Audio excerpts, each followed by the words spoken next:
Hannah Travellini, it's really good to see you.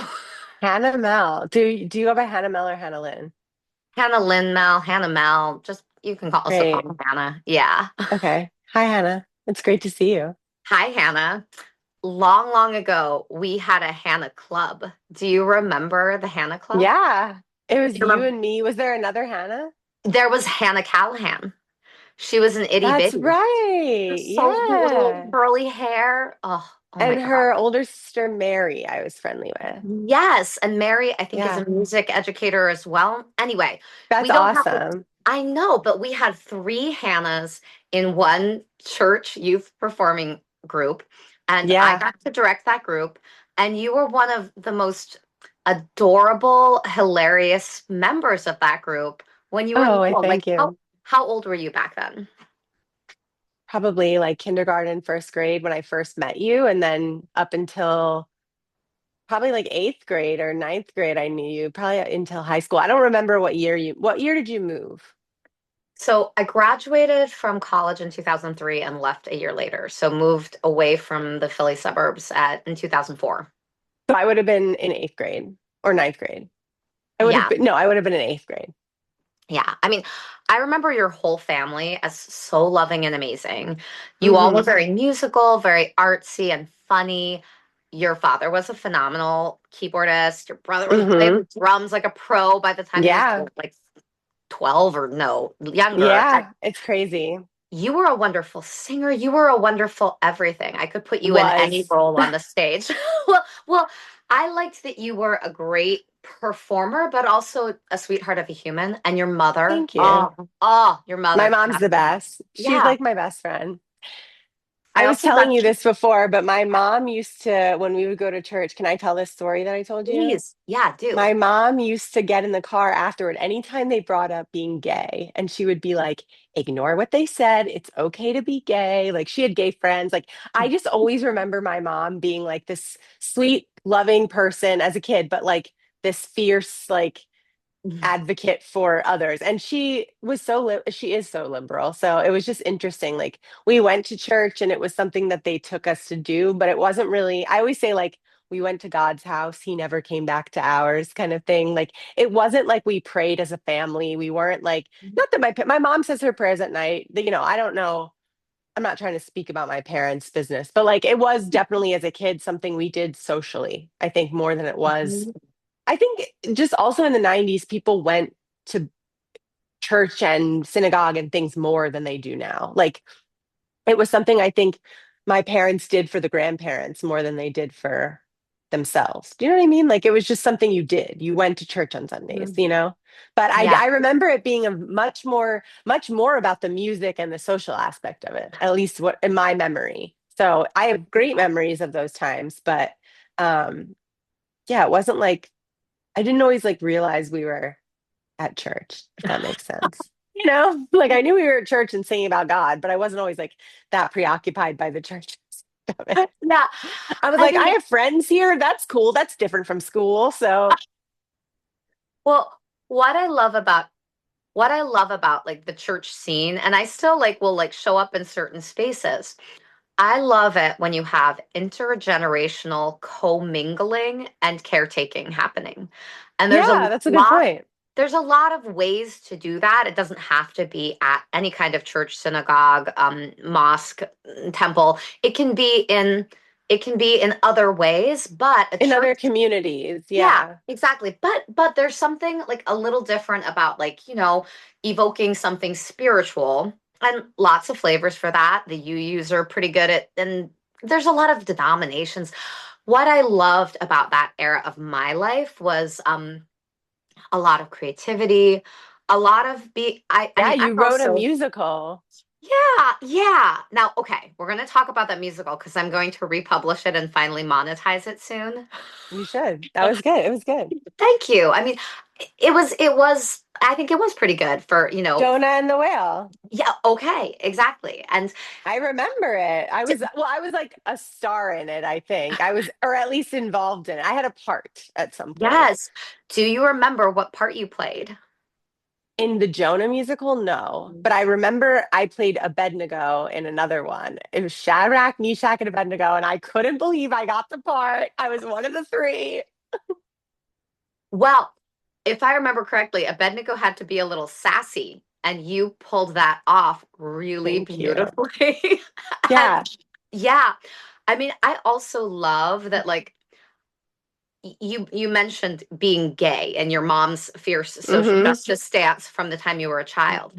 I mean, I Mm-hmm. grew up in Hawaii in community theater, and Hawaii, but also any community theater, is a refuge for people who are a little outside of the norm.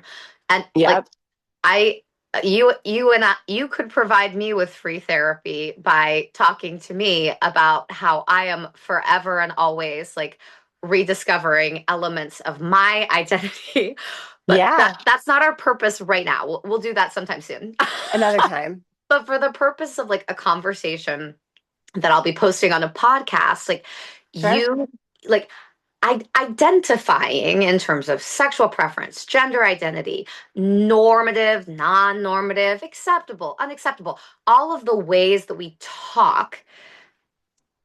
I think you mentioning your mother's strong, fiery heart from the beginning of this conversation is significant, probably for 1,000 reasons. But one of the reasons is the words and the language and the level of understanding that is demonstrated when someone has a platform, whether it's a pulpit or any kind of platform. It really matters. Like the words Mm-hmm. we choose, the words we use, and what we say and don't say, it matters. Tell me more about, Mm-hmm.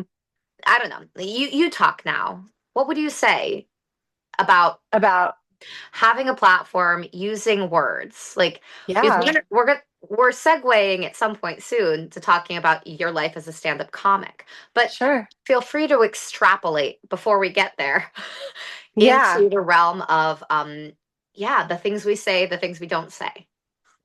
Well, I think like religion's a great example of, like you said, if you're at the pulpit, having a platform and using it for either good or not good. And I think one reason I'm not really involved in the church anymore is I just felt like some of that responsibility for being a leader of God was becoming blurred. The lines were being blurred, and messages that I don't believe came from God were being presented as though they were from God. So that's not to speak ill of the church we're speaking about. I'm talking about, and there's honestly like, I can't speak ill of the church I was involved in later because I went to college and had this great church experience. And like the people who I met and were like family to me in the time I was in college certainly preach messages that I believe were, I have some sort of belief in God now. I just don't know that it's like the Christian God. You know what I mean? Like, I just think there's like, I'm agnostic in some capacity. But anyway, going back to what you asked about the, having a platform. So me, I was very like impressionable as a young person. So that listening to my mom say those things for me was really important because otherwise I would have been like authority figure. I will believe what you say. And so instead I had this other perspective at home. Nowadays, like as someone with a platform, both in, comedy, which is not like religion in the sense that I'm not speaking about things that I believe God told me to say. They're just dumb ideas I had while like sitting in my on my couch one day, or I was in the shower and thought of a dumb joke about, you know, dating. Like I don't know, whatever it is. These are not like divine messages is my point. They're just my inner musings. But yeah, you want to think carefully. Like, think about our social media platforms. Like, even though they're not public, we're authority figure platforms, they're your opportunity to say what you want to say, and what you post and what you present to the world matters. Even if you're a private account with only 5 followers, you have a platform in some capacity. Everyone has a platform now. So I think just being careful with that and thinking about what you want to say and recognizing that whoever you're reaching will judge you based on what you're saying. I think that's an important thing for all of us. I don't know if that really answered your question, but I I think it ran with did. it. Yeah, no, I think it did. And it was I think what you said was so heartful and true. And I think also what one of the one of the dangers within church spaces, but all religious spaces, anytime we're trying to like interpret scripture, interpret God, um, and we have like boards, circles of people involved, lots of people giving feedback, lots of people with their opinions. Like people are people.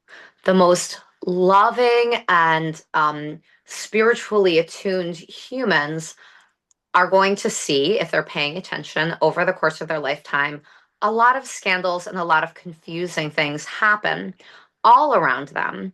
But I think there's this extra layer of heart pain and soul pain that happens when it comes in the context of a spiritual space.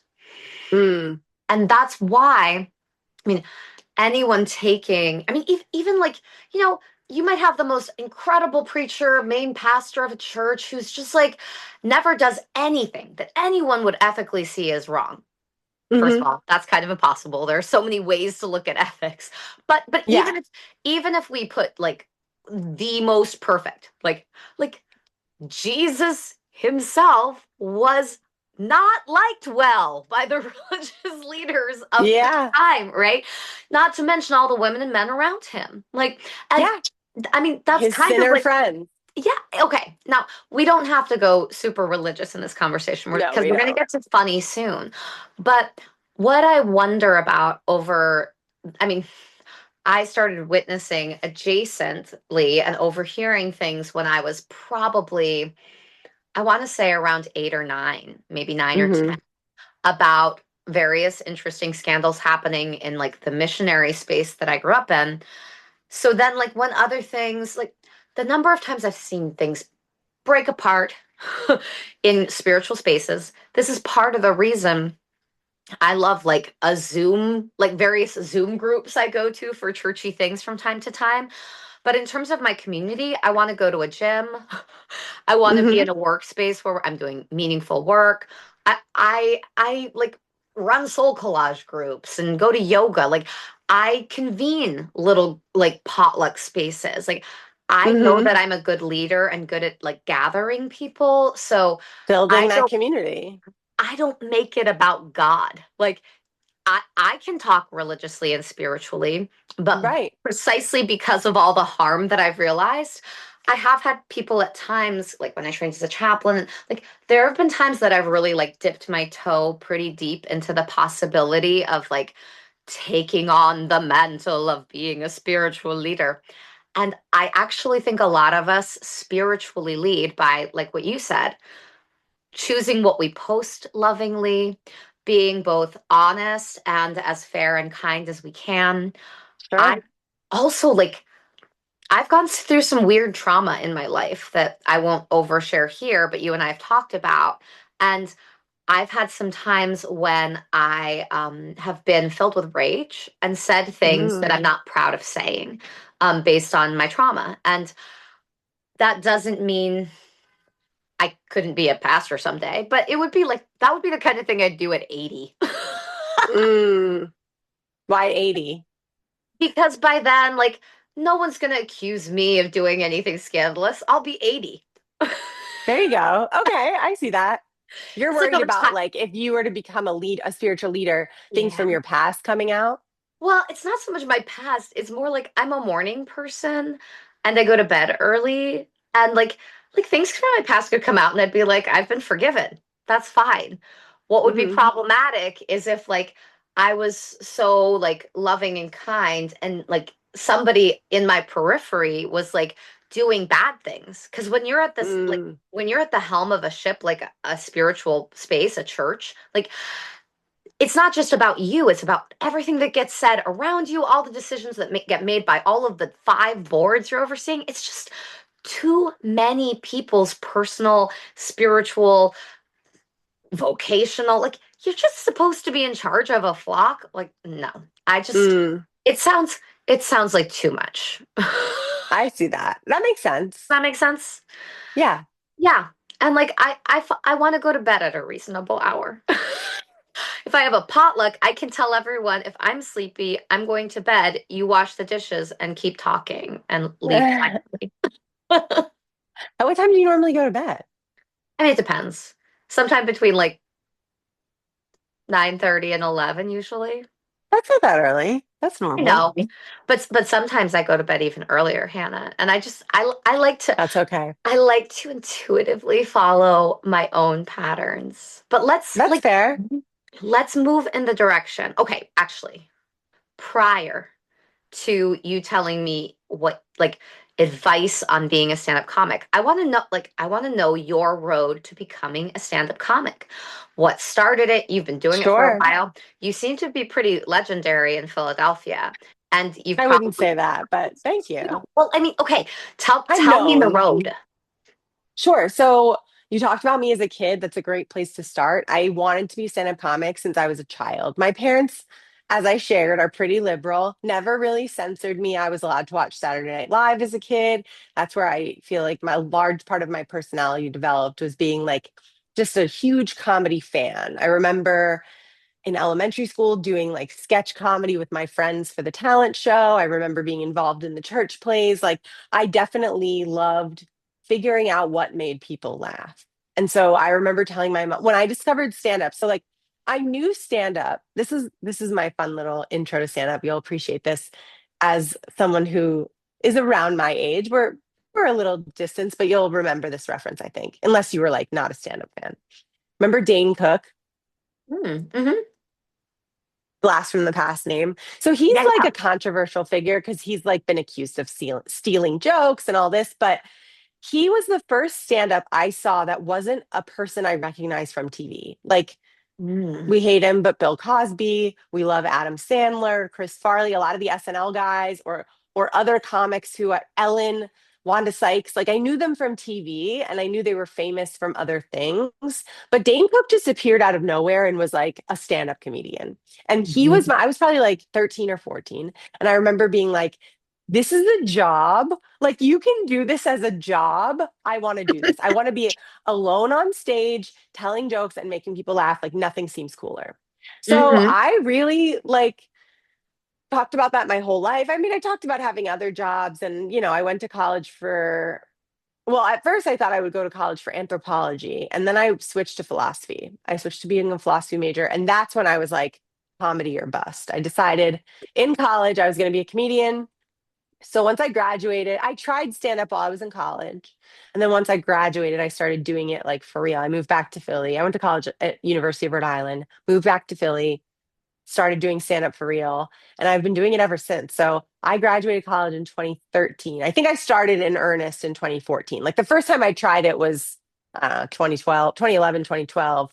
But then I really started in earnest in early 2014. So it's been over 12 years now that I've been doing stand up. And I love it. I mean, it has its ups and downs. Like there's been times in my life that all I do is live, eat, breathe stand-up comedy. I'm going to open mics. I'm really feeling creative. I'm doing shows. Like there have been times in my life where I'll go a month without doing a set just because life has been crazy or something personal is going on or whatever. But that's the nice part. Like when I started stand-up, I think for 2 years straight, I didn't do anything but go to open mics. Like I didn't see friends. I didn't like I went to work, but like other than that, it was stand up.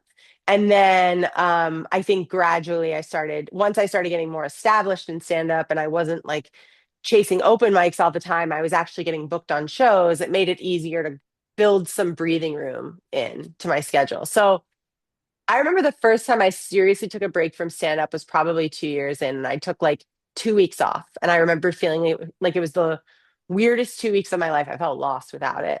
But now it's like you get used to having, I'm just so, stand up is just such a huge part of my life that like if I don't do it for a week, it's like now it doesn't matter because it's been 12 years. At the time, it mattered so much because it had only been 2 years. And like all I had done was stand up. But now there's other parts of my life. But I think if you want to do stand up, the biggest advice you can ever get is to go on stage as much as possible in the beginning because you cannot practice and get better without an audience. You just can't. So open mics are so essential. And like I was lucky to start when I was in my early 20s. I had energy. I could stay up late. Like I would get 5 hours of sleep and go to work the next day and be okay. So that's not the case now.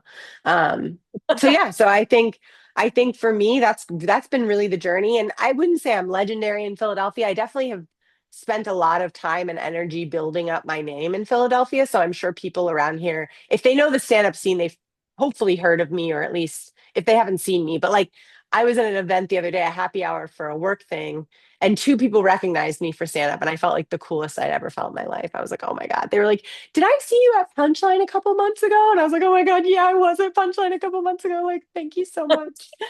So it Uh, definitely feels cool still. I don't take any of it for granted. that's so cool. Have you ever thought of like auditioning for SNL? I think you'd be so good on it. You need to take, there's many steps in between where I am and getting an audition for SNL that would like Okay. need to be taken. I thought about moving to New York at one point and doing the Mhm. whole like, let me be a broke, starving artist. And Uh-huh. unfortunately, I have crippling anxiety and Really? ADHD. Okay. Yes. So, Is it good for and a you? host of other diagnoses that I think really prevented me from feeling like I could take that leap. Like, I was like, I need stability. I don't think I could do the whole not knowing where my next paycheck comes from thing. Hmm. Um, but I've thought about it recently, like maybe now that I have a career, I'm a lawyer and I have a career, like I could maybe do the whole New York thing at some point in my 40s or something like that, you Yeah, know? yeah. I love that. I mean, I it's interesting to talk about like childhood dreams, also putting in your hours and your time, right? Hmm. Tell me if you're willing to, but no pressure if you're not. Like, what is an aspect of like how does anxiety show up for you? How does it not, you know? I don't know how, if you, yeah, you would have still been in Philly when I was a kid. I was diagnosed with anxiety and actually with type 2 bipolar disorder, which I don't like Mm. always tell people because I think that there's a lot of misconceptions about what that means. But what it means for me is my highs are not mania, they're like extreme episodes of anxiety. That's the best way to describe them. So I have like ADHD and anxiety and PTSD and type 2 bipolar disorder. If I'm just like airing it, I don't give a shit. And all of those diagnoses do not happen at once. They've happened over the course of my life. And I'm grateful to have them because I can live a very productive and normal life with medication and therapy. Like, that's great. But I think when I was a kid, I had to grow up very quickly. I was a smart kid. I don't know if you remember that, but I was like, I'm not like trying to brag, but like I was just like, I learned to read really early. And I feel like that set the tone for me becoming like a little adult before I needed to be an adult because I just had these big emotions. And as soon as I started showing signs of like depression and anxiety, my parents got me help, which was huge, and mitigated some of what probably would have been a longer and harder journey had I not gotten the help I needed when I got it. Like I'm one of those rare kids that's been in therapy since like they were 12. Like Okay. I've always been in therapy.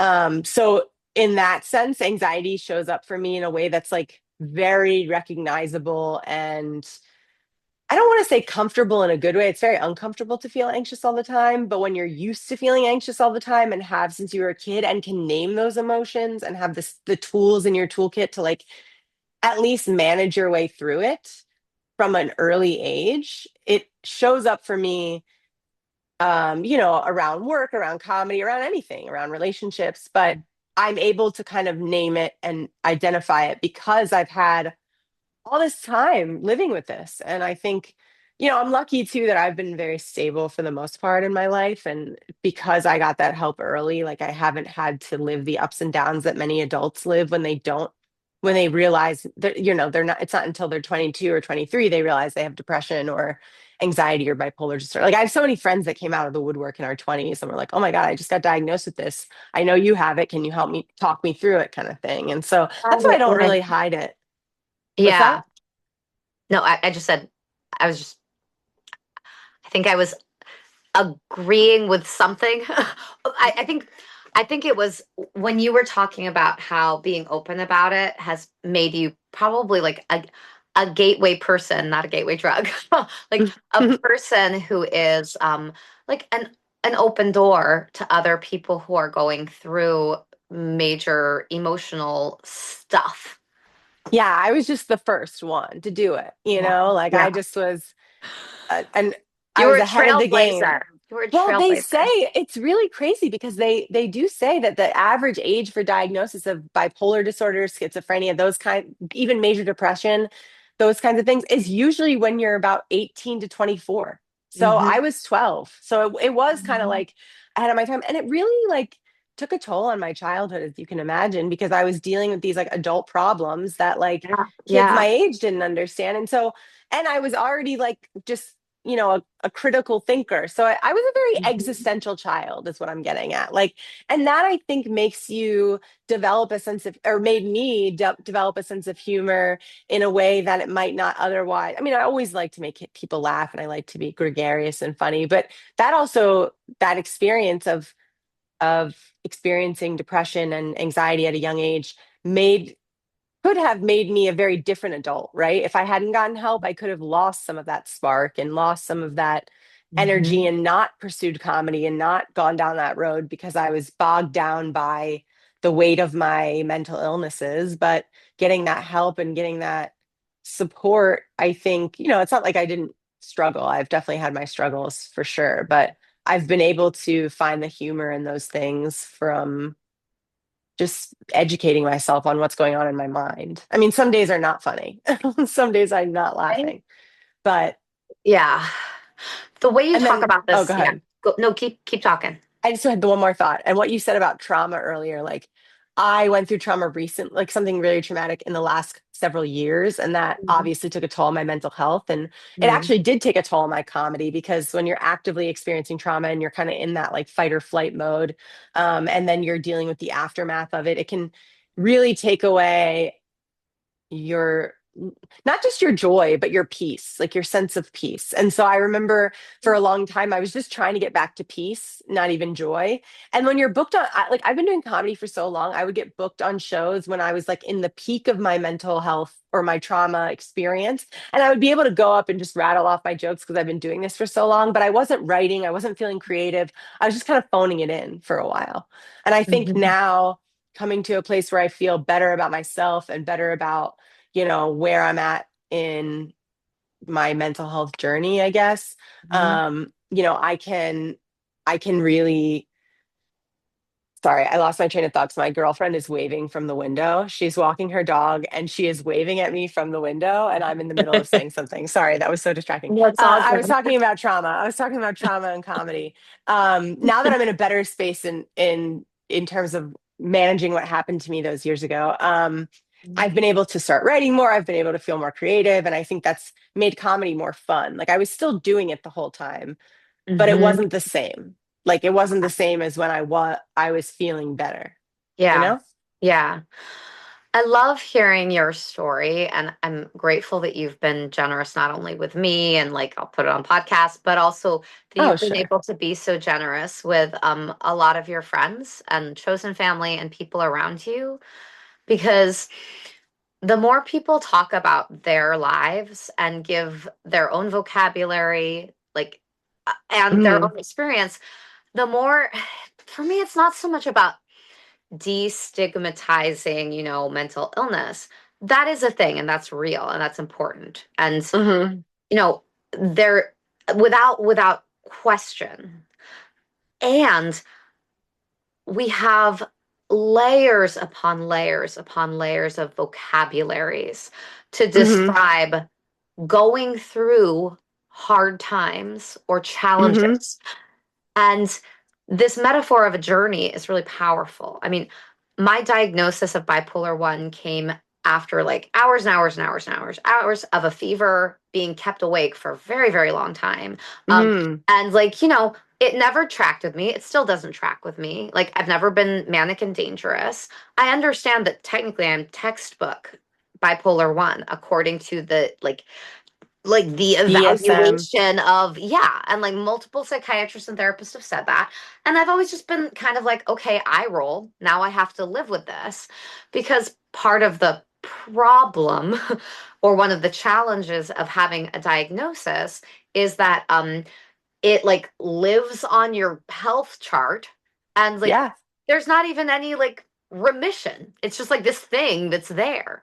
And a Hmm. lot of assumptions get made, especially if you present with a lot of emotion. Like, It took me about 2 years of like checking in with my with like in the brief window of my PCP, just like annual checkup, to say like, Hmm. hey, like I'm glad we're talking about all of the things and my body, but also like, why does it say I'm in the middle of a manic episode? Oh, that was just Mm. from the last time that was from 3 years ago. I guess we can take that off now. I'm like, what are you putting instead? Are you taking it off? Like, where does it go? Oh no, it just like it's just not net. And I'm like, You don't want the diagnosis in your chart? I don't. And the reason, Okay. always be part of my medical history. The reason is, Hannah, I can't get basic medical care in certain spaces if I present Mm. with too much emotion. I can't get an STD swab. Mm. I can't like get certain kinds of health care unless I like go to Planned Parenthood, unless I have like the right paperwork in order. I mean, I can't say something strong about my own emotional experience Hmm. without people being like, oh, well, God, is she a violent, manic beast right now? And Hmm.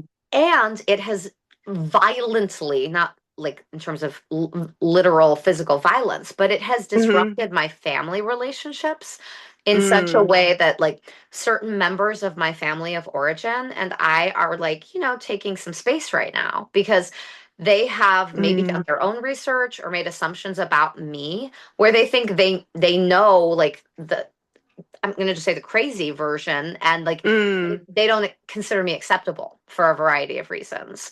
And Mm.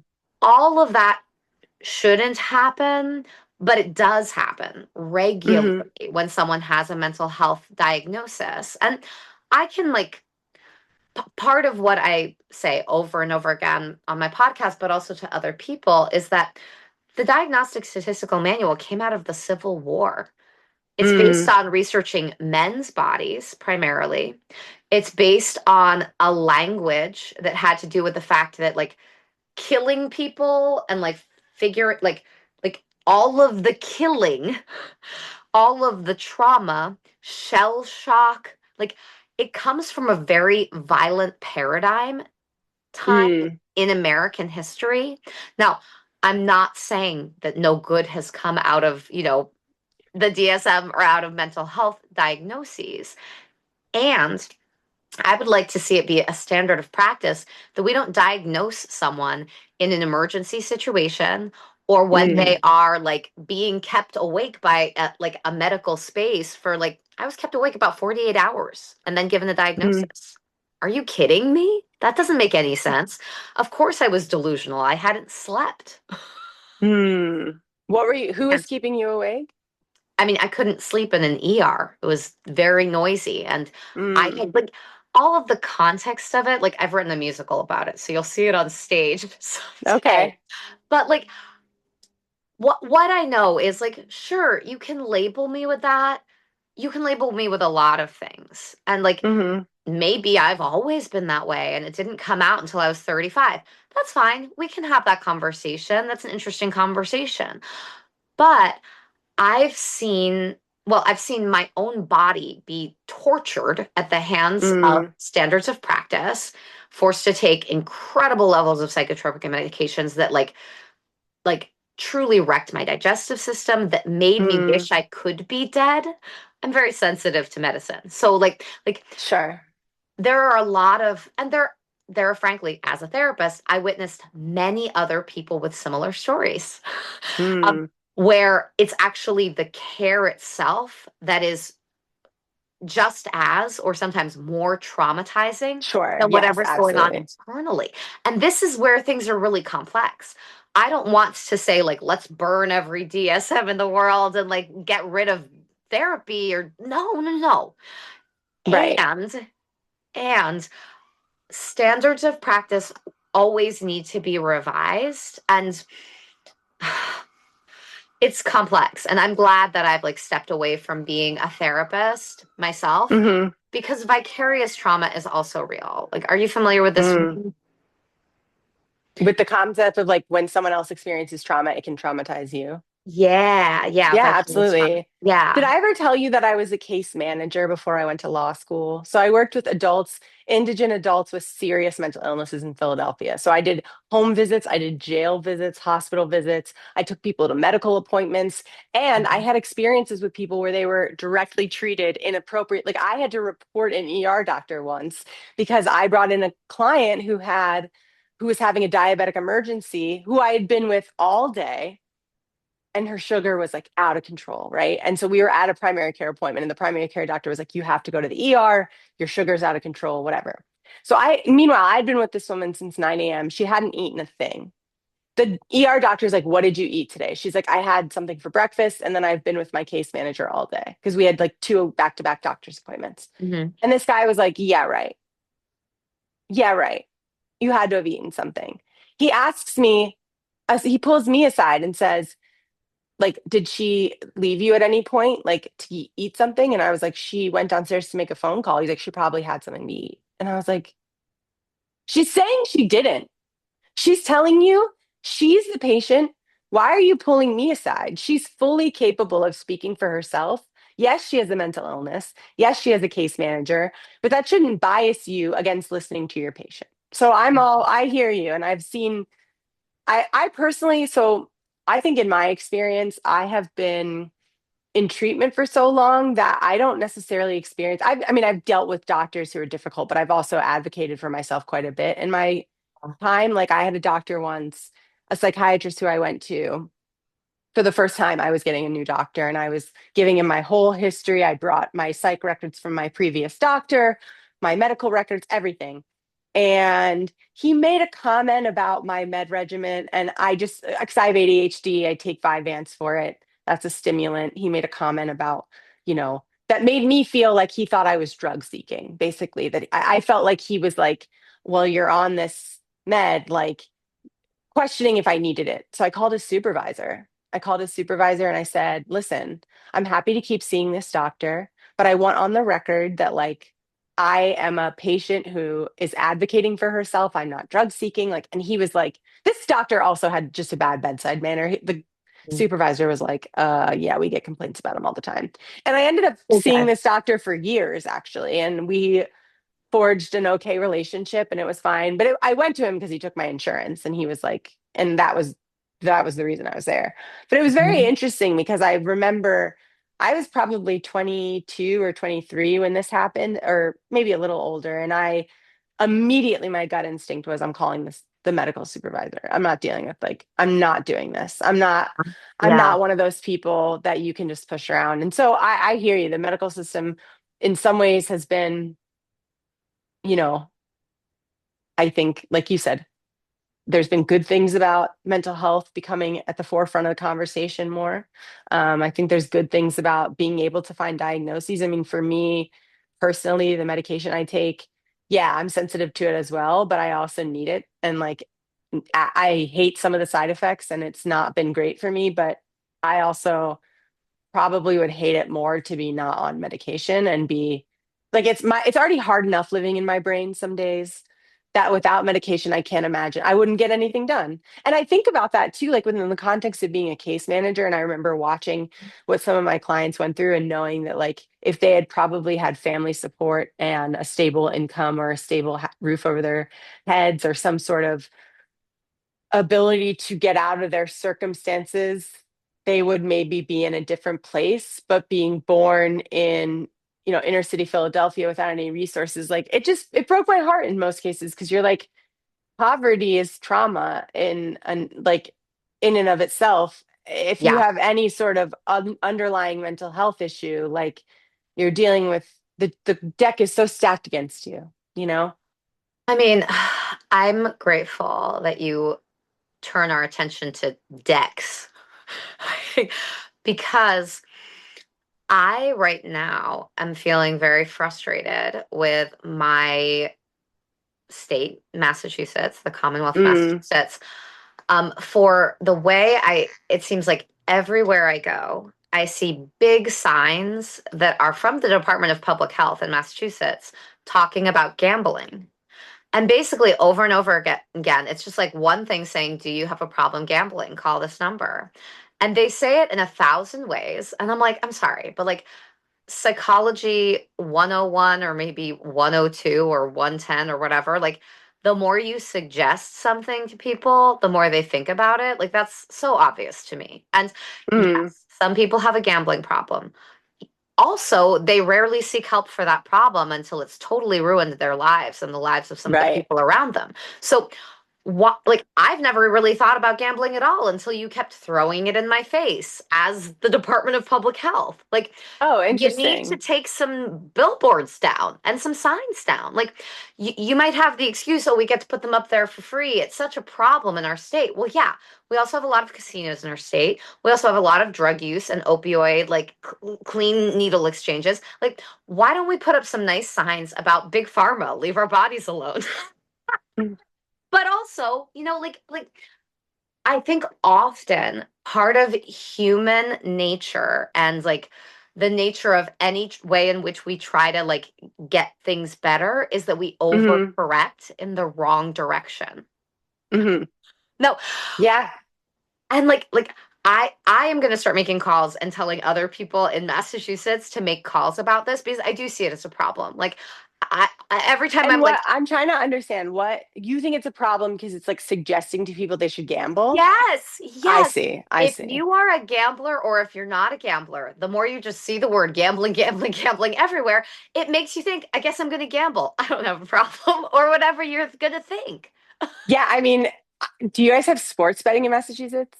Yeah, yeah. I mean, there's just, I mean, I, The I, commercials, it's like the same thing with the commercials when I'm a huge basketball person. Mhm, I watch the Sixers devoutly, go Sixers. But I even watch games that aren't the Sixers just because I mhm, enjoy the sport and it calms me down. So like the playoffs have been happening. The mhm, amount of commercials in Pennsylvania for FanDuel, for sports betting, for or mhm, FanDuel, what's the other one? Bet Sports, whatever. mhm. There's like 20 of them and they all play during the games. And they're like, do a parlay, do this. I don't know exactly what a parlay is. Avoid sports betting because it would ruin sports for me. And I love watching sports. Like if Yeah, I yeah. bet on basketball, it would be miserable. But I go to Sixers games and I hear people, and you can so tell that who is there because of their bet or who is at least invested in this game. Like I would hear, like, oh, I need Maxi to score 10 points in this quarter so I can get my parlay or something. And I'm like, just enjoy the freaking game. I don't know. Like, Okay. who cares? And so I'm with you. It's like gambling's everywhere these days. But Yeah. yeah, I mean, I can see why that would be, I can see where you're coming from. I mean, and to me, it seems so obvious, but I like it that I usually have to explain it to other people because I, we all have certain things that are obvious to us, but not so Right. obvious to others. Like I have a neighbor, Doug, downstairs. I'm excited to see him do stand up. He does it around Boston all the time. He's in a lot of shows. What's his last name? I totally forget. I mean, Okay. I just know him as my new neighbor, Doug. And Is he from Rhode Island? I don't know, but Okay. I know a comic in Rhode Island named Doug. okay, Continue. well, I'll ask him next time we see each other in the hall. But he gave me a very solid piece of advice about the first time I do stand-up comedy at an open mic. Mm. This is what he said. Don't tell any of your friends. Just like, Yep, that's exactly what I would say. okay, this is good to know. So Just go. I'm going this week and I'm telling no one where I'm going. I'm just going Yeah, to a that's a place great idea. nearby. I'm going on Wednesday. At least it's my plan, unless I like feel sick or sometimes you just don't do a thing because your body isn't up Sure. to it. But this is my intention to start going to some open mics, not tell anyone until I have Hmm. refined a little bit of my set. Because Yes. it's not my goal to be like the greatest stand-up comic in the world. I just think it'll be fun. And I've taught improv comedy for bazillions of years since I mean I Yeah. taught you some improv back in the day. Yeah, you did. And I also like I can be funny, but I have other things that I like to do as well. I'll probably like bring my guitar or like an egg shaker and always have some stupid music thing I do. But tell me one Hey, thing that's makes it interesting. exactly. Tell me one thing that you think I should not ever do while I'm trying to do stand-up comedy. That you should not ever be Yeah. racist. I don't know. Okay. Like be I mean that's like an obvious thing. One thing you should never do. I mean, I'll tell you things that are best practices. There Okay. may be a situation where you're at an open mic and Mhm. and there's an audience and someone in the crowd says something and you feel like you need to respond to it as maybe as you're going. But generally, just don't do crowd work at open mics. It doesn't usually work. Other comics, most open mics are just other comedians. They don't want to talk to you. They just want to sit on their phones and wait till it's their turn. Like that's so like crowd work at open mics, or a lot of comics will do this. By the way, thumbs up. A lot of comics will do this. They'll do this like comics will do this thing where they'll like, okay, let's say I'm on stage and I have 5 minutes in an open mic. Maybe I'll do 3 minutes and then I'll run out of what I was going to say. Comics will stand on stage and be like, what else can I tell you guys? What else can go off stage? You don't have to do the full 5 minutes. You don't have to. You can just get off stage and do I the love 3 minutes that. that were good. So if you get to the end of your set and you still have time, don't just force it. Don't, I would not do that. I would just get off stage. Finish with your best joke and get off stage. People will Wait, remember you being funny if you're funny. thank, I like that. I know that I can talk on and on and on and on and on. And I'm more concerned about going on and like having like what is the noise that they usually use to get you off the stage? Or is there going to be like a flashing A light or light. a light? Okay, good. Don't run the light. It's very rude. I've done it before. We've all done it. But like generally they'll give you 1 minute light and then they'll give you the final light. So it depends on where you go. But like um yeah, for the most part, it's done by a light and they'll do like 1 minute warning or 2 minute warning, and then you'll have to wrap it up. So once That's you like most places will do like a flashing light and then a solid light, but some places will just do like flash their phone light or whatever. So it okay. depends, but you definitely want to be mindful of the light and not disrespect, especially when you're at like a comedy club. If you do like an open mic at like an actual club, you want to be super careful. But generally, if you want to try to start doing well in stand up, you want to respect the room you're in. So if they say 4 minutes, don't do five. It's just not nice. Right? Okay, this is good.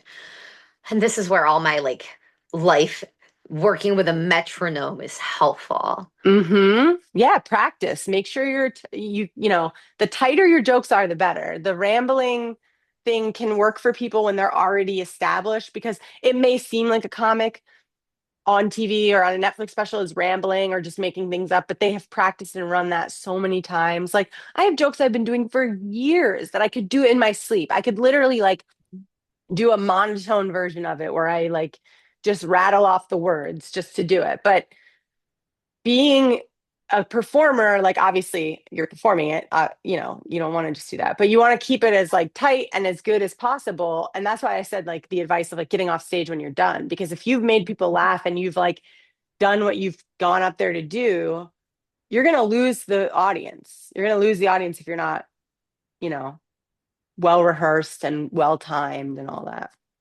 It's impossible to do your first time doing stand up. So, my biggest advice, go up and do it and prove to yourself you won't die on stage, which I know you're a performer, but stand up's a different beast. I It's know people who different. are Yeah. actors, improv, like sketch comics who would not touch stand up because of the idea that you have to be up there by yourself. You're not singing, you're not dancing, you're not like doing a written monologue. You're like trying to make the audience laugh alone. It's a very different beast. So I know people that are like very comfortable performing that wouldn't touch stand up. So the fact that you want to, that's great. And I think like you should, I always advise people if you have any desire to do stand up, you should do it because it's like, it's the kind of thing that I wanted to do my whole life. And when I finally did it, I was like, oh, I'm not going to die up here. This is great. And then I could focus on trying to be funny.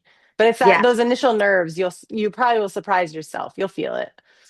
Yeah, no, I mean, anytime you do something as a first, it's like a I call it the fluttery feeling. I mean, Hmm. I love that I've like given trainings and like taught a lot of people about the fact that our nervous system, the like whether we label a feeling as anxiety versus excitement, um, Hmm. it really like it's almost exactly the same physiological response, but Yeah. our labeling of it matters. And I'm curious for you as somebody who is a high performer, phenomenal at so many things, so intelligent, all of the things you always have been.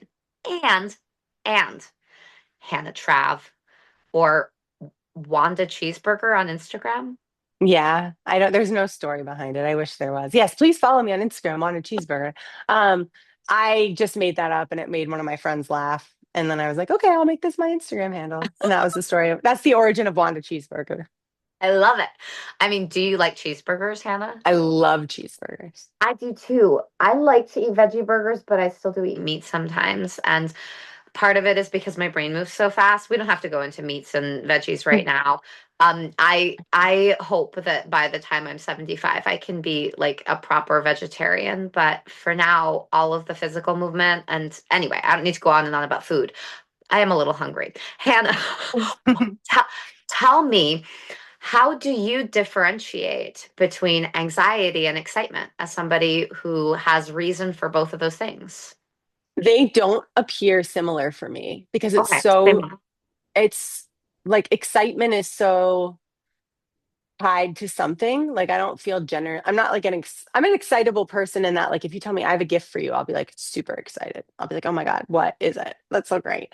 Um but and I'll get like excited for a concert or excited for a show or something like that. But I'm not like uh I don't know. I'm not like an excitable person in that sense where I can really like I'm an anxious person. So I know anxiety, it's a comfortable emotion. I'm familiar with it. Mhm.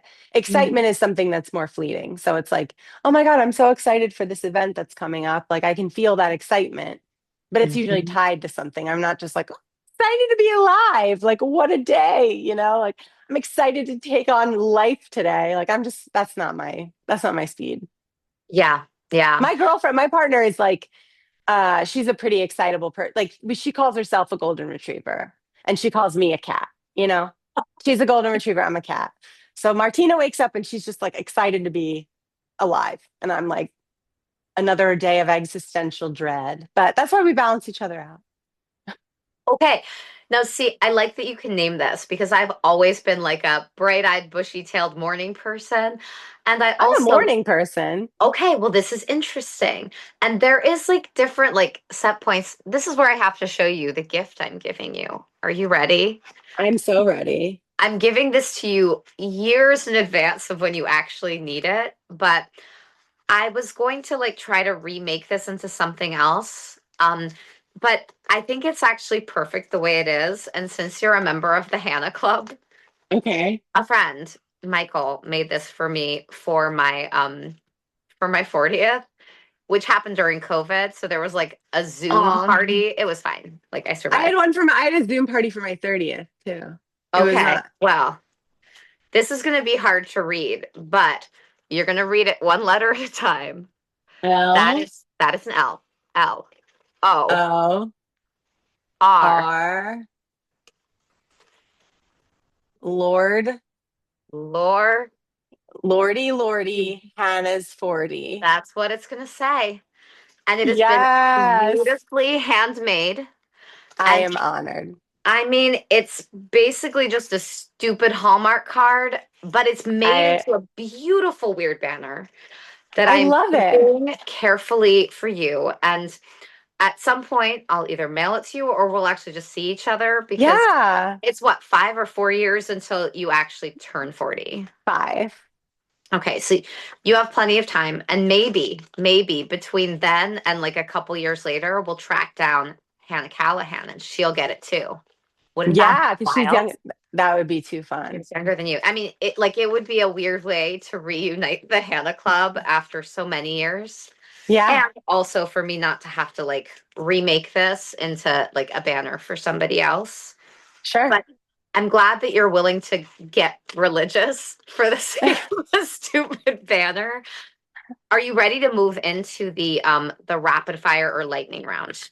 Yes, I like. I remember you said you like to close on a Yeah, lightning round. yes. I Okay, mean, call it lightning, whatever you want. fire, rapid. Yeah, Yes, yeah. And the last is a 40, not the whole word 40. So it's not the cool. biggest banner you've ever seen, but I I've love it. I'm carefully excited. good. I'm really excited that you have one decoration for turning 40 and that it's pretty small. It's funny because my 40th birthday came up this morning. Martina and our friend and I were talking, and Mhm. Martina was saying, like, we were talking about throwing parties. And she said something like, I'll throw a party for Hannah's 40th. And I was like, let's not rush Hannah's 40th. Like, we don't need to think about that right now. I said, I'm Well, more Martina, excited about the WNBA coming to Philly, which happens before my 40th birthday. So let's focus on that. That's like in like 2029, I think, or Mhm. 2030. And Okay. I wouldn't turn 40 until 2031. Oh my gosh. Women's FIFA is coming here to Boston this summer, and I Oh have the my God, that's awesome. silliest pranks in mind with some of my gym friends. Just like keep an eye on my Insta Okay. feed, because it'll get silly and fun. The Okay. point of, but yes, always lots of But things to look lightning forward to. round. Lightning round. Thank you. You redirected me. I am getting out my laptop, which might actually be in the other room, to remember all of the questions in my lightning rounds. Soon I'm going to like write them down and post them on the wall in here. But the first question, while I maybe walk into another room, Hmm. is I might be able to pull it up in here. Maybe. I have my iPad, but I don't know if my notes app is going to load on my iPad properly right now. Still dealing with some Wi Fi issues, but life goes on. Okay, here's the first question. We'll at least start with this. Okay. If you were a song, what song would you be? I guess that's not the same as asking me my favorite song. So let me think. If I were a song. Oh, I know what song I would be. It's a sad song. It's not a happy song. That's okay. It's called Liability by Lorde. And it's a very sad song about her feeling she went through a breakup and she made one of the best albums of all time. It's called Melodrama. I have listened to it so many times. It is like my top played. I'm an album person. I don't like to listen to just, I'm not a playlist person. I can do playlists, but like I prefer listening start to finish to an album that the artist intended me to hear in that order. I think it's I very feel the same important and way. beautiful. It's Mm-hmm. really my thing. Mm-hmm. So that album like changed my life. It came out right when I was going through a breakup. And it's just also incredible. One of my favorite producers produced it. I couldn't recommend it more. No Okay. one is paying me to say this. So that song really hit me when it came out. It's very sad and it's about feeling like um almost like she's too much for people sometimes. And I remember relating to that and feeling like sometimes I have this big personality and sometimes I can be, sometimes I'm very shy and quiet. You wouldn't believe that knowing me as a child, but these days I'm actually the quiet one in my relationship. It's crazy. But like I remember feeling that song like to my bones when I first heard it. So I think if I were that's such a sad answer though. Now I wish I would change it to something fun. But You could have more than one, but I that's think that's the one I feel I most relate to in a song, but I also might be the song Cool Girl by Tovlo because I'm a cool girl. So there we go. Those are I my two love that. answers. Okay. Very sad, and then I'm a cool girl by Tovlo. I love that. I think it's good to have two songs. I mean, we all have shadow and light parts to us. So I think that's beautiful. Yes. Also, I realized that's actually not the first question, my rapid fire, but I Okay. like that I went there because that's probably my favorite question. Here's Okay. the next question. What is one thing you wish people would stop saying? Well, the obvious ones of like the R word and you know what I'm talking about there. Tell me The what R word. the R word is to you. Uh an a slur for someone who is mentally disabled. Oh, okay. Okay. That's what So, I consider the R word. I really okay. wish people would stop saying that to be funny. You'll hear it at open mics, I'm Yeah. sure. Oh, It's just like interesting. Okay. people are bringing it back. Comics are bringing it back, and I Hmm. really wish they would stop. Sorry, I had hair in my mouth. Yeah. What's one thing I wish people would stop saying? I think that's probably like that's kind of a serious answer. I'm trying to think Mhm. like, No, I think that's a good enough um, answer. yeah, I think Yeah. that's it. It's kind of a serious question. And I like that you Yeah. say the R word. When someone says that word to me, I'm like, oh, that word is for retardando, which is a musical term, and it does mean Mm, slow, but everyone is like fast at some things and slow at other things. Like, tell me what that word means to you, and do you know that it's offensive? hmm. Yeah. I like to give like a lot, like a little. I'm a teacher, so I like to be like Yeah. preachy and blah blah blah and like bring it back to music, but also please don't say that, right? Yeah, it's just like I don't know why it became cool again to say, but I wish it wasn't. Okay, So that's thank my you. answer. Here's another question. What is one Hmm. thing you wish more people would automate? What do you mean by that? Good question. I mean, what is one thing you have or you wish you could like put as an automatic thing? Hmm. That I wish people would just do automatically. Yeah, yeah. These are serious questions. I thought they would be funny. What do I wish people would do automatically? No, I have a funny answer actually. I wish people would just immediately change the toilet paper roll when it's done. I don't understand why people put the new roll on top of the old roll or next to the toilet. When it changing a toilet paper roll, very easy. Now, my friends used to do this to troll me when we lived together in college because they knew I hated it so much. So they would like just to mess with me, which was fine. That was funny. But like in general, like I have changed the toilet paper roll at like restaurants and like Oh, I do it all the place time. I Yeah. do it all at other people's houses. I'm always the one that the roll runs out on, and I'm always happy to be resourceful and find the new one. So yeah, I wish people would just automatically do that. It's so rude. I know. Also, I wish that like every time I do it in like a restaurant or something, that I would get like a punch card and I would get Yes, like something free from that restaurant. Because good karma. there is a particular restaurant group that I don't really go to anymore in Boston. That's a whole other story. Where I changed the toilet paper roll so many times. And like Too many times. I want I want I want free things. Yeah, I want credit for this help that I'm doing for your establishment. Yes, exactly. Okay. This is where I can't open me and my Wi-Fi issues. Okay. I am oh, I'll ask you while I'll walk with you. This will be weird and fun. What is one question you wish I was asking you? One question I wish you were asking me. I don't know. Yeah, I'm very open to what, like you asked me you're doing to great. get on Zoom with you, and I was like, Yeah, sure, ask me yeah, anything. which is There's amazing. there's nothing really I'm like, oh, I hope she asks me about this, That makes you sense. know? Yeah, so Yeah, I've just been very open. I asked you, like, do I need to prepare anything? And you're like, no, I'm just gonna ask questions. yeah, So you've been amazing. um no, I mean, you can really ask me anything, but no, there's nothing I Amazing. was hoping you'd ask that you haven't already. All right, this is cool. And I think that this note is like on my hard drive of my computer, but if I'm wrong, that's okay. If we miss a question, no one is going to start writing to me personally. At least if they do, actually, that would be kind of a good thing.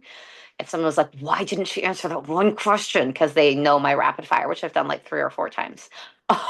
It hasn't been going on that long. Okay. I want to ask you before I get back to the rapid fire, if I can find it. Um, I want to ask you. So I'm gonna have a couple younger women who are like 20s ish, young 20s Okay. in my space, and we're gonna do a live for Monday Morning News from 8 a.m. to 9 a.m. tomorrow on my podcast. Hmm. And what is I make no assumption that you'll want to be on that call, but like what is something that you think people need to hear from the younger set right now? They need to know what 6-7 means. I mean, listen, I just can't figure it out. And I would love to hear, no, I'm just kidding. I'd love to hear the younger generations opine on 6-7. No, I don't know. I'd be curious. How much younger are we talking? Like Gen Z? So I don't label the gens anymore. I think it's funnier to be like, oh, that's the TikTok generation. COVID saved their mental health. Yeah, okay. No, TikTok saved them during COVID. Like I tend to talk about generations by what social media they're using Sure. now, but also I know that that's not fully accurate. So one of the people on the call, Jerica, I actually don't know how old she is. I think she told me at one point she's a very old soul energy, and she's like rep Okay. for Legal Shield. She's probably later 20s, but then I'm Hmm. pretty sure I'm going to have someone who's still an undergrad, this incredible figure, a Whoa. roller skater, and on the call I'm going to have an artist. Emily, who just finished her undergrad in art and animation. So it Nice. should be fun. It should be fun, like nice creative people. We're going to be talking about creativity and community and that kind of stuff. So Yeah. yeah, I don't know. I think the young have the energy and like Hmm. we need to empower them to be voices for change and all of these Hmm. to me really magical loving Yeah. yeah. But is there a question that you, as somebody who's in your mid 30s, wants to ask people in their 20s or not really? Do you guys have any hope? Do you Because I have don't any? think, like, I just think that millennials are losing hope a little bit. At least I am, in like the greater good. And I like when the Gen Zers are like, yeah, no, we have hope for the future. So ask them if they have hope for Okay. just I like love that. our country, our future, the planet. I love that. I love See if that. anyone has any. Okay, cool. I love that. Okay, beautiful. Here's a question that is on the Hmm. rapid fire. Okay. What is an experience or who is a person that surprises you in a delightful way regularly? Regularly, an experience or person. Hmm. That surprises me. So, delight and surprise, those are the key words here. Hmm. Hmm. My nephew, he Oh, is almost 2.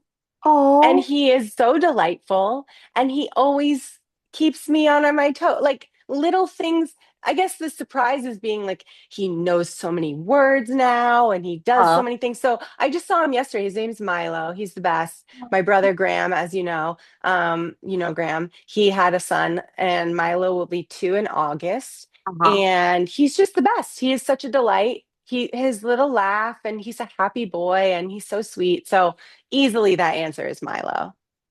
Oh, I love that. Yeah, the young blood, it helps. And I love that Graham made a child. That's magical. I Yeah. know. It was so funny. I heard him say my son yesterday, and I was like, oh my God, you have a Oh, son.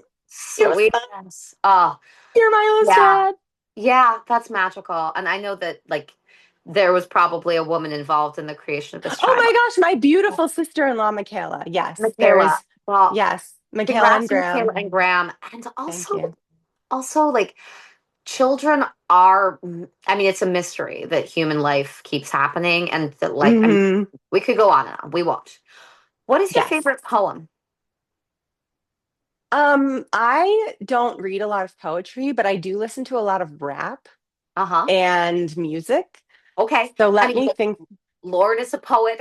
Like Yeah, musicians are yeah. poets, no question. Do you have like a line of poetry or like somebody who you think writes rap or music in a way that's particularly poetic? Kendrick Lamar, he's a poet. Yeah. I Oh, mean, there's a reason he's won awards for his work. I was just watching, I'm weird like this. I like to watch mhm. music videos and stuff on YouTube. And I Mhm. just rewatched his Super Bowl halftime show from last year. Okay. And I just appreciate him so much. He's such a brilliant man. He's so Mhm. creative and artistic. And his most recent album that came out last year, GNX, is just like beautiful poetry. I really like it. It's not like I mean it's great rap. It's but like he's such a good rapper. Oh my God. So Yeah. that I Yeah. love Taylor Swift as well. I think she's a brilliant poet. I think Mhm. I one time, it's funny, I officiated a friend's wedding, and they're like big Grateful Dead heads, and she would always knock on Taylor Swift. And so then in my presentation, I read a Taylor Swift lyric, and I said, I have a poem for you. And I recited, do you know the song Invisible String? I do. I love that song. One of my It's a favorites. beautiful song. Yeah. Hmm. So I recited the chorus. It's like, isn't it pretty to think that all this Hmm. time there was an invisible string tying you to me? Yeah. And It's my wonderful. friend, the bride, was like, oh, and I was like, by Taylor Swift. And she was like, what? Oh my gosh. Like, but I was like, I'm sneaking that in your wedding. Like, sorry, you wanted a good poem. That's beauty. Yeah. So yeah, Yeah. I actually have a Taylor Swift lyric on my arm. My best friend and I both have it. We have a little picture of a chair, and it says, at every table, I'll save you a seat. I love that. Isn't No, that pretty? it is. It is. Mhm. I like that you named the poet. And Invisible String was a collab with another writer. I forget who. I looked it up at one point, Hmm. but like she's a great collaborator. And we could go on about Tay Tay. Aaron But Dessner is the okay, guy that she thank, collaborated. Aaron thank you. Dessner. Okay, thank you for Mhm. naming Aaron Dessner. This is important. I'm like, I follow him somewhere too, I know. Because when I particularly like one of anybody's songs, I'm like, okay, tell me every single person who made this happen. Right, right, Right? exactly. That's why I love Yeah. music production too. Yeah. I'm gonna have to send you. I recently choreographed a hula that is also a Zumba cool down to the song This Love by Taylor Swift that I will send you the Oh, video. I'm gonna like post it. I need to videotape it outside with some of my friends, but get ready to hula to Taylor Swift. That's coming your way as like a free gift. all right. Yeah, get ready. Okay. But also, Hula. yeah, yeah. Who is one of your most important teachers? Cheryl Foster, my Okay. philosophy professor, my philosophy of art professor. She taught me, she was my advisor in college. She Hmm. was my champion for doing stand up when I wanted to add a double major in art. She was like, called the art department and figured that all out for me. She is a brilliant woman. She also is like, um, the kind of professor that really does inspire you. Like I remember I took two classes with her. The first class was like a required class for philosophy majors. And there was a day that she wasn't, we had this reading assigned to us. We all came in with our notes. And I guess the conversation wasn't moving the way she wanted it to. So she said, everyone take your notes out. I want to see them. So she Uh-huh. made everyone put their notes on the desk. And if you didn't have notes, if you like did margin notes or something, she would be like, you need to take notes on this. This is why, like, not in like a shaming you way. I mean, there was that element of shame. I had notes for the record. She did tell me she told me I should take more robust notes, but she told me I at least had notes. But yeah, she really went around to person and was like, you got to do better. You got to do, and it wasn't like a mean, it was like an inspiring thing of like, you're a brilliant person. You need to understand philosophy. And to do that, you really have to engage with the text. And so I have the utmost respect for her. When I told her that I wanted to be a comedian, she was like, Steve Martin studied philosophy, Ricky Gervais, I mean, studied philosophy. Right? You'll be in great company. And then when I Hmm. years later decided to go to law school, she wrote me a letter of recommendation. I mean, she's Oh, just an amazing person. Yeah, we're see, Facebook that's so friends. I love beautiful. her. Cheryl I love Foster, that. if you see this, thank you for everything. Well, I'll send it to her. I'll definitely send you the link. And we'll post this in a couple weeks, but um I cannot thank you enough, Hannah, for Thank taking you for having me. from one Hannah to another. Lordy, Lordy, you're not that close to 40, but No. you give me hope by just continuing to be who you are, by being Oh, honest and open, generous with your energy, and it's like giving both credit to so many other loving people around you, but also shining the light of who you are into the world. You've just always had such beauty to offer, and I'm grateful that I get to know you. oh, that is so kind. Thank you. Thank you for having me. It's so great to reconnect over these, like after all these years. And I'm so glad that, yeah, that I can offer anything into the world. I want to just, I don't know, I'm humbled. So thank you. Yeah. Well, I'm going to look up what part you did play in my musical Yeah, about please. Jonah. And when we re-audition people to play that role, you get like final verdict on who is getting that role.